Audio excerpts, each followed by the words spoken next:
Hello Cancer, Sun, Moon, Rising, and Venus Signs. Kamusta po kayo? Sana po ay nasa mabuti kayong kalagayan. Welcome back po sa Star Tarot.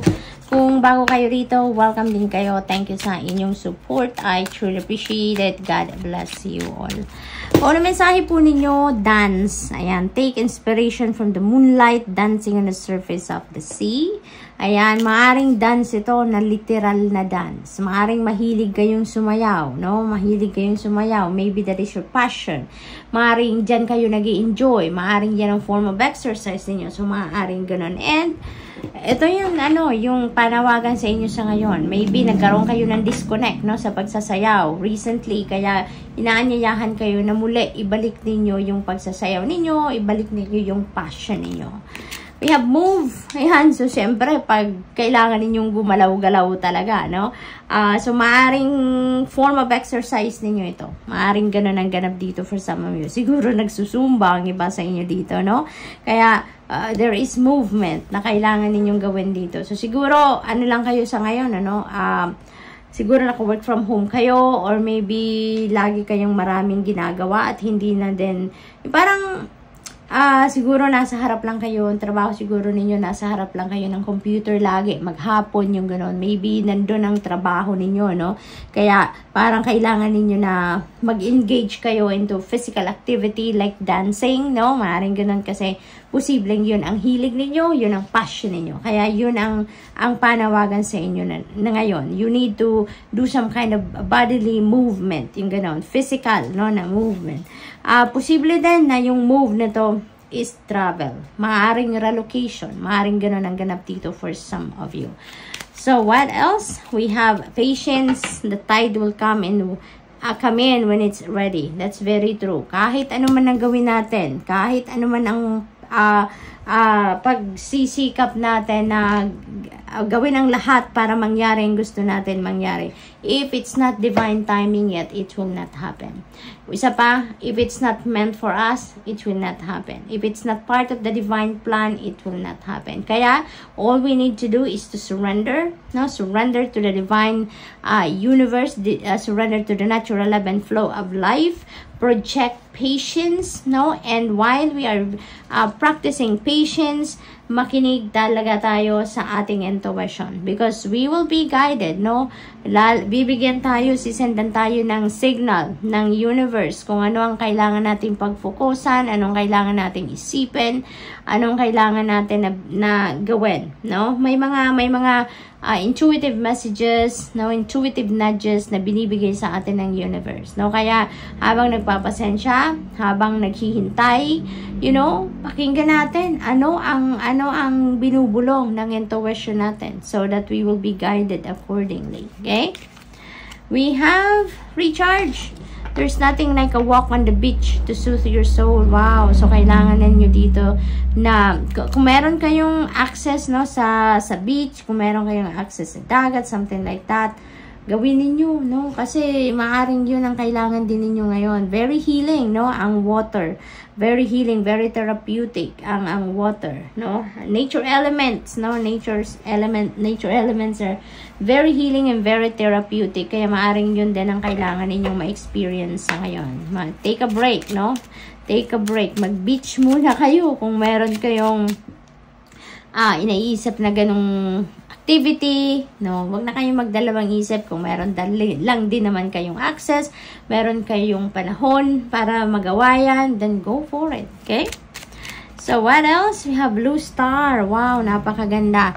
Follow the light of your inner compass, the blue star. It will lead you to the truth that resides within your soul. Ayan. So, speaking of divine guidance, kanina, here you go. Follow the light of your inner compass. Ito yun. Yung intuition ninyo yan. Yung inner voice ninyo. Ang inyong inner guidance.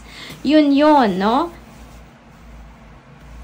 So, ibig sabihin, divinely guided talaga kayo. Binibigyan talaga kayo. Sinisendan kayo ng universe, no? Ng gabay. So, importante na lang dito, napakinggan ninyo kung ano yun. Kung ano yung mga bulong sa inyo ng inyong intuition. So, what else? We have magnificence. You are amazing. Magnificent. Unique. But most importantly, you are enough. Okay? Yun ang alalahanin ninyo, Cancer.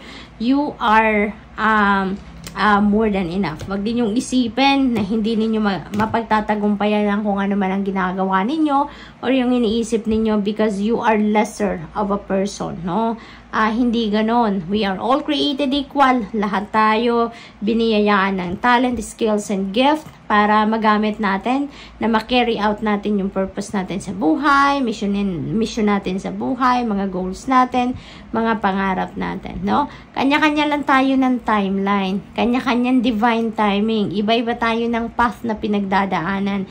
Iba-iba tayo ng panahon, 'di ba? Kaya wag mong isipin na wag kang ma-insecure, kumbaga, no? Na yung kapitbahay mo or yung katrabaho mo, gano'n na ang narating, gano'n na ang estado sa buhay, pero ikaw ganito pa lang. It's because may kanya-kanya tayong panahon. Maybe hindi pa ngayon ang panahon mo para maging successful ka sa kung ano man yung iniisip mo, 'di ba? Maybe ngayon, panahon mo para mag-succeed ka sa ibang bagay, 'di ba? Yung ganoon. So, depende sa inyong sitwasyon, 'di ba? Ano man ang inyong ganap sa buhay, never think na you are not enough. Because you are enough. Sinasabi nga sa inyo ng spirit sa ngayon, you are amazing, you are magnificent, you are unique, and most importantly, you are enough. 'Di ba? Lahat tayo, we are all enough, we are good enough, we are all amazing, we are all unique. 'Di ba? Kaya hindi natin pwedeng ikumpara ang sarili natin sa iba. Hindi natin pwedeng ikumpara ang estado natin sa buhay sa ngayon sa iba. May kanya tayong timeline. May kanya tayong destiny. Okay?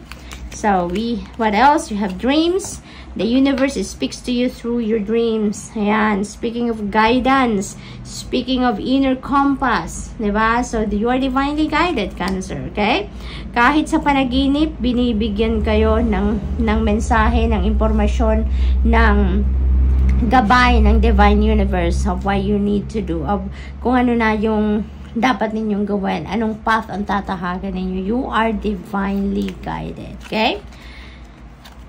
Meditation, take a moment to connect to source through quiet reflective meditation. Ayan. So halos lahat, pare-parehas ang mensahe, magkakamag-anak yung mensahe sa inyo na kailangan ninyo talaga na magpahinga muna. Pahingahin muna ninyo ang inyong katawan because when your body is resting, pati na din yung isip ninyo makakapagpahinga na din. Na hindi muna kayo mag-iisip ng mga bills ninyo, ng mga trabaho ninyo, obligasyon ninyo, hindi nyo muna yan iisipin, when you are doing meditation. Kasi when you are in meditation mode, parang nandoon kayo sa kaibuturan ng yung nasa soul ninyo, nasa mode kayo na kumbaga nandun kayo sa inner sanctuary ninyo, sa sacred space ninyo na ang kausap nyo lang yung soul ninyo, kausap ninyo yung intuition ninyo, yung gano'n, yung higher consciousness ninyo. Kaya hindi muna kayo mag-iisip ng problema dyan, hindi ninyo maiisip yan, bagkus ang papasok sa isip ninyo yung gabay ng divine universe sa inyo, yung bulong ng soul ninyo, no? So that is what you really need to do right now. Now try meditation if you haven't tried it yet. Maraming resources sa online na ngayon na nagtuturo ng kung paano kayo magme-meditate, no? This is a message for you, no? But still, we are all given free will. Kung gusto niyo, okay. If you don't want to try meditation, then it's still okay, no? Kung ano yung bulong ng puso ninyo, yun ang sundin ninyo, okay? Good luck, and that's all I have for you for today. Thank you for watching. Love and light. Namaste. Hello, Scorpio, Sun, Moon, Rising, and Venus signs. Kamusta kayo? Sana po nasa mabuti kayong kalagayan. Welcome back po sa Star Tarot. Kung bago kayo rito, welcome din kayo. Thank you sa inyong support. I truly appreciate it. God bless you all. Paunang mensahe ninyo ay the ocean. Ayan, be beautiful, be mysterious, wild, and free. Ayan, napakaganda para makakawala kayo ngayon sa restriction. Yan ang napipick up ko dito. You're going to be free, you're going to reclaim your power, you reclaim your freedom, your independence, no? Parang Independence Day ngayon is Scorpio. Wild, holy moly, wild and free, at dito wild, so talagang papalayain ninyo ngayon ang sarili niyo from restrictive energy, no? Parang hindi kayo malayang magdesisyon para sa sarili ninyo siguro in the past. Hindi kayo malayang maging kayo. Maybe hindi kayo malayang makapag-express ng sarili ninyo dito in the past. Maaring ganun ang ganap ng iba, no? But you are going to break away from that energy na and you are going to be free, okay? We have empathy. There's more beneath the surface. Ayan. So, maybe you are very empathic, Scorpio. Walang duda. You are, you're very, ang tawag dito, yung psychic abilities ninyo are very strong, no? Among other signs, kayo yung pinaka may malakas na radar. Kayo yung may pinaka, malakas na intuition. Yung psychic abilities ninyo are always on point. Yung ganon. So, walang duda, no, na you are very empathic. You're very compassionate, no? So, we have love. Ayan, live your truth and share the love that is in your soul. Ayan, so oozing with love, no? Si Scorpio, you are oozing with love. So, talagang kayo, very compassionate person kayo, no? Very water sign talaga kayo. Punong-puno kayo ng puso, ng pagmamahal, ng compassion, ng understanding, yung ganon. So, and that is going to be on display, no? Sa ngayon. So, good luck to that. So, what else? We have channel. Wow. Scorpio. You are a channel through which healing energy reaches the world. Yun ang mensahe para sa inyo. So, maybe, ang iba sa inyo are healers, no? Maybe that is your mission in life. That's your purpose in life na you are going to carry out na sa ngayon. You're being called na siguro, no? To heal the world, to help heal the world, to help heal the people that needs healing, no? Needs your healing power, yung ganon. So, iniimbitahan kayo dito, no? Na i-embrace na ninyo yung healing powers ninyo, no? Para makatulong na kayo sa ibang tao. Surrender your need to control the outcome. Just be with life in this present moment. Ayan. Napakagandang imbitasyon ito para sa inyo, no? Na mag-surrender na lang kayo sa divine universe. Surrender to the natural ebb and flow of life. Huwag na nating kontrahin ang mga nangyayari. Huwag na nating ipilit kung ano yung mga gusto natin. Kasi maaaring kung ano yung gusto ninyo sa ngayon, maybe that is not the best for you at this time. Kasi isipin natin lagi na kung ano yung binibigay sa atin ng universe, no?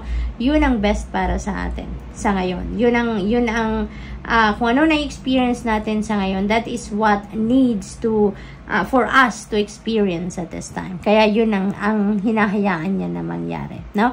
And everything has a reason. Everything has a purpose, no?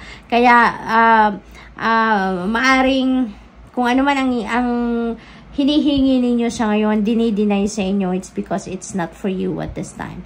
Hindi yan ang best para sa iyo sa ngayon. Hindi yan ang dapat na mangyari sa ngayon. Hindi yan parte ng divine plan para sa iyo na mangyari sa ngayon. Something like that, no? Kaya we just need to surrender, no? At pag nagsusurrender tayo, importante din na nakikinig tayo sa ating intuition because we will divinely guided, no? Will be sent intuitive messages what's next for us. Ano ang dapat na nating gawin? Saan na dapat tayo patungo, no?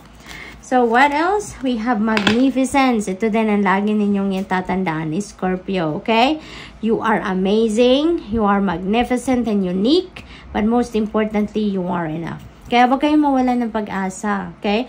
Wag ninyong isipin na you are lesser of a person kumpara sa iba, no? Wag na nating ikumpara ang sarili natin sa ibang tao because hindi din tama na ikumpara ninyo ang inyong sarili, estado ninyo sa buhay sa ibang tao. It's because alalahanin natin na meron tayong kanya-kanyang path na dinadaanan. We have kanya-kanyang challenges sa buhay na pinagdadaanan. Meron tayong kanya-kanyang timeline. Iba-iba yung natin, iba-iba yung destiny natin, iba-iba yung timeline natin, 'di ba? Kaya hindi pwedeng magkaparehas talaga, no, ang dalawang tao, 'di ba?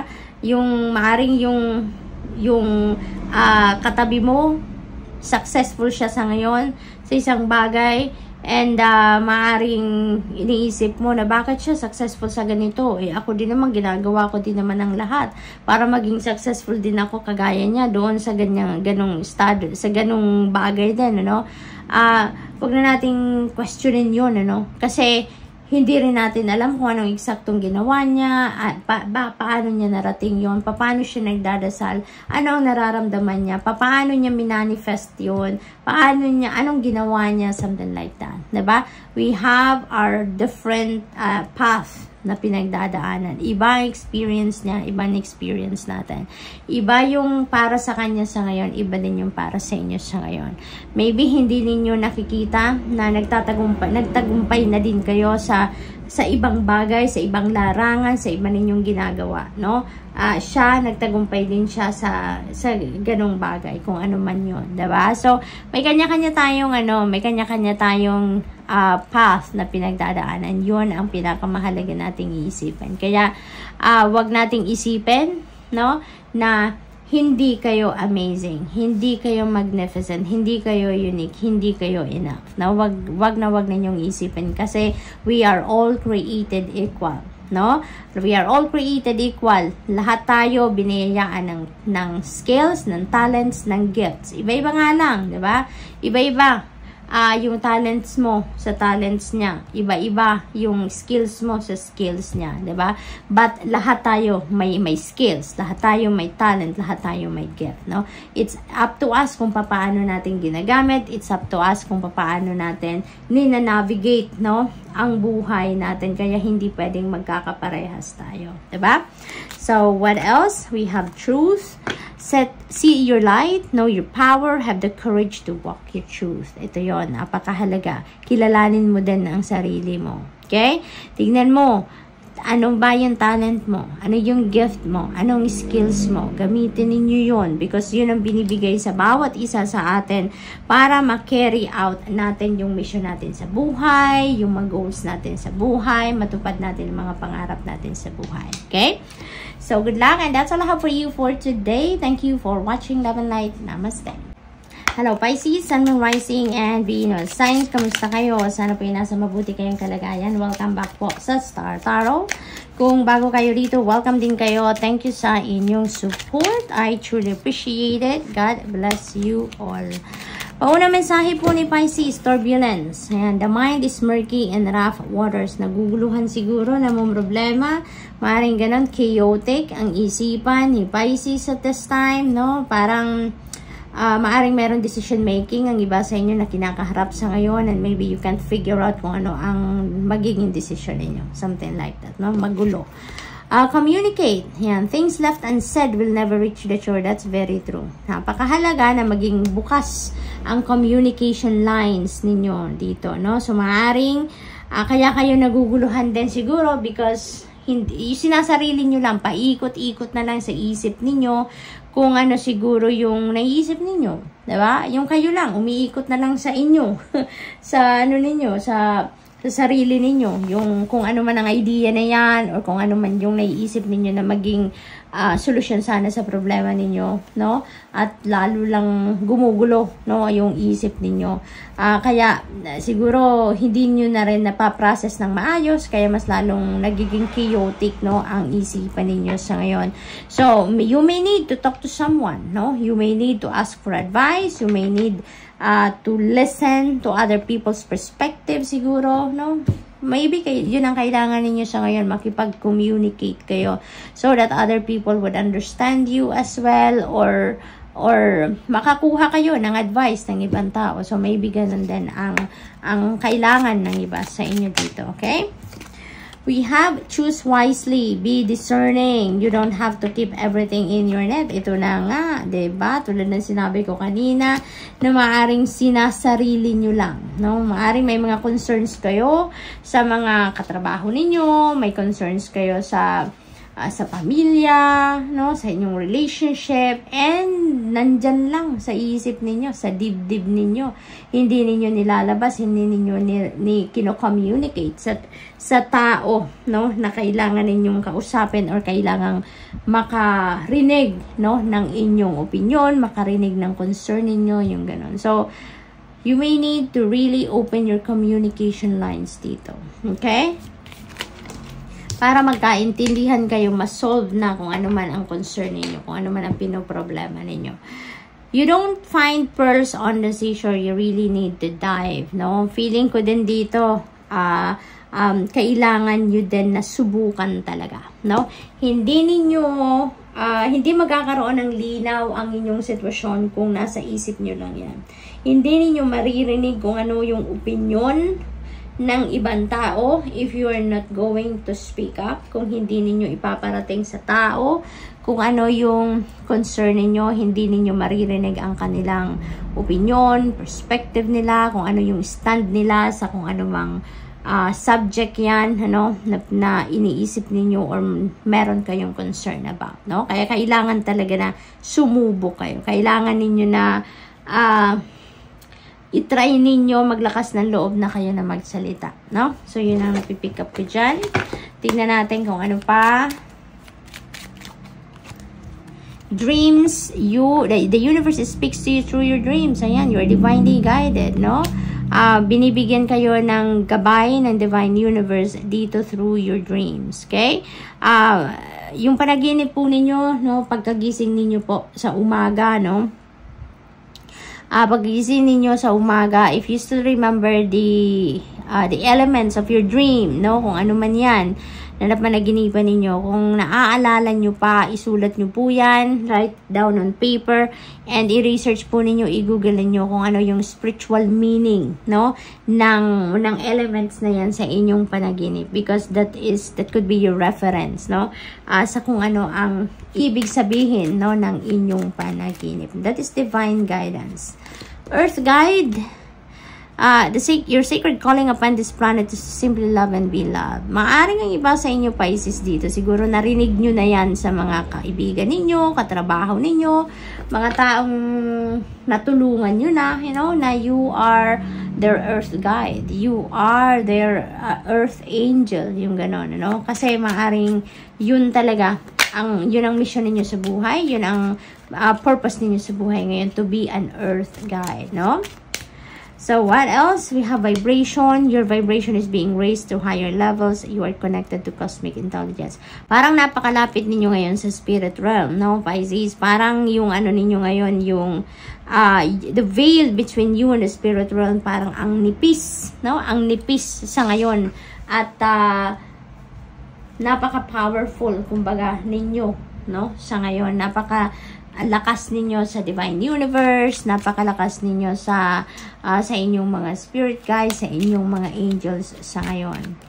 What else? We have blue star. Follow the light of your inner compass, the blue star. It will lead you to the truth that resides within your soul. Dreams, inner compass. So, talagang ginagabayan kayo ng divine universe. Kaya kung ano man ito, no, na turbulence na nangyayari sa buhay ninyo, sa isip ninyo, naguguluhan kayo, ginagabayan kayo ng universe. Binibigyan kayo ng intuitive messages, binibigyan kayo ng gabay through your dreams, no, nasa sa inyo na lang kung paano ninyo i-access yan, no? But you are divinely guided. Binibigyan kayo ng clear direction dito, maaaring hindi pa ninyo napipick up, no? So, importante, no, na makinig kayo sa inyong intuition, mag-pay attention kayo sa inyong mga panaginip, i-decode ninyo ang ibig sabihin ng inyong mga panaginip, i-google ninyo ang spiritual meaning ng inyong panaginip, kung ano man ang elements na nakikita ninyo sa inyong panaginip, okay? So, good luck, and that's all I have for you for today. Thank you for watching Love and Light. Namaste.